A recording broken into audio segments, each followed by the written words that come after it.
make it all the way to the Super Bowl, and Walter Payton is the workhorse. He's toting the rock up and down the field. And then when they're down on the 1 yard line, 2 yard line, wherever they were,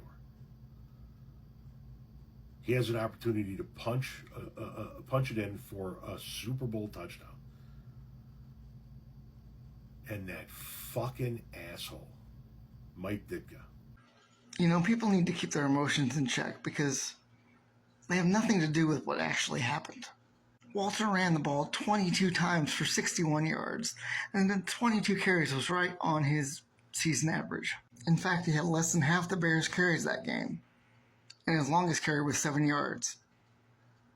So workhorse doesn't really apply.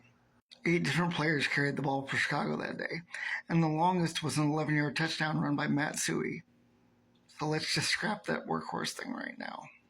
Walter was being keyed on, so they used him as a decoy, and it worked. The Bears won the game in what was the largest Super Bowl blowout in history at the time. Now, you would think being arguably the greatest player of all time, winning the first Super Bowl for arguably the greatest team of all time, would be enough for Walter Payton. But it wasn't.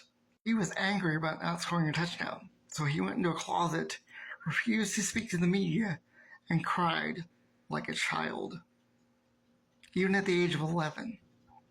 I thought, what a bitch. It happened, I promise. And it hurt. Because as a child, I loved that man. And do not blame Mike Ditka. Mike had one job, that's to win the game. And he did. In fact, when he realized that Walter didn't score, he apologized. And in no universe did he have to do that. End of story. Emotional responses lead to revisionist history. And that, by definition, means it's incorrect. Don't do that. Follow me for No Bullshit Football.